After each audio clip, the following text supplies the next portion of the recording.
నమస్తే. బతికే ఓ కళకు స్వాగతం.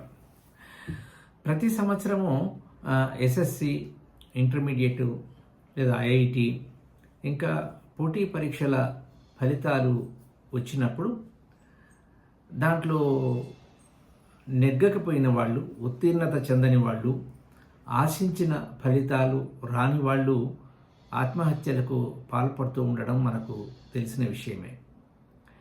ఇది చాలా దురదృష్టకరం. నిండారా జీవించాల్సిన జీవితం అర్ధాంతరంగా ఆగిపోవడం చాలా విషాదం. ఆత్మహత్య లేని సమాజం కోసం మనమంతా పనిచేయాల్సిన అవసరం ఉంది.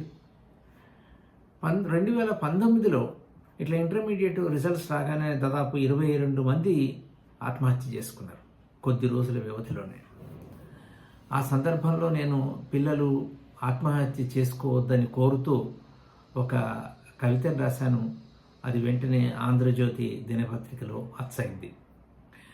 ఆ కవితను ఇప్పుడు మీకు వినిపిస్తాను.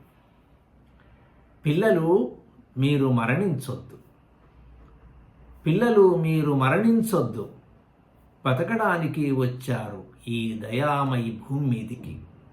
విస్తారమైన పుడమి, విశాలమైన నింగి, పూలు, ఫలాలు, వెలుతురులు, జలాలు, పొలాలు, వానలు, వేసవులు, వెన్నెలలు, విహారాలు, 1001 వేదనలున్న వెనుదిరగని వీరత్వాలు, ఎంతెంత సందడి సంపద ఇక్కడే బతకాలి. చూడ్డానికి, చదవడానికి, చరించడానికి, చెవి చూడ్డానికి, చేదుకోవడానికి, చెంగలించడానికి, చెమ్మగిల్లడానికి, చెలరేగడానికి చాలవు కదా 100 ఏళ్ళు రోజు నిండారా బతికిన. వెళ్ళిపోవడం బతుకు కాదు, ఉండిపోవడమే, ఉండి విప్పారడమే. తెలుసా, ఒక పిల్లగాడు సావుతో వెళ్ళిపోతే ఒక తల్లి, ఒక తండ్రి సగం మరణిస్తారు. సాదిన ఇల్లు, బడి కన్నీటిలో తడిసి స్పృహ తప్పుతాయి. భూతలం నుంచి కొంత పరిమళ ద్రవ్యం ఆవిరైపోతుంది. ఎవరు పూరించగలరు ఖాళీని? ఇవాళ విఫలమైతే ఇక బతుకే లేనట్లా, ఏ దారి మిగలనట్లా? ఇవాళ విఫలమైతే ఇక ఏ బతుకే లేనట్లా, ఏ దారి మిగలనట్లా?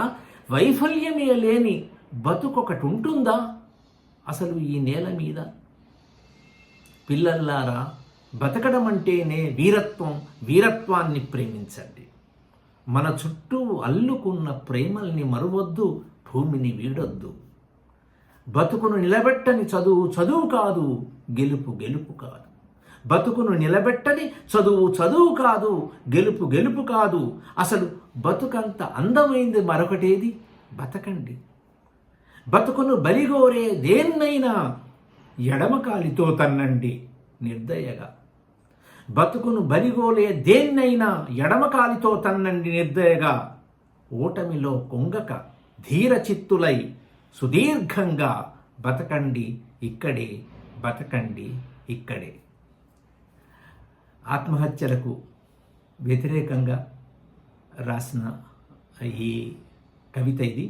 ఈ వీడియోను సాధ్యమైనంత ఎక్కువ మందికి, ఎక్కువ గ్రూపుల్లోకి షేర్ చేయాల్సిందిగా మిత్రులందరినీ కోరుతున్నాము. ఎందుకంటే బతుకు కంటే విలువైంది మరొకటి ఇదే లేదు. నమస్తే.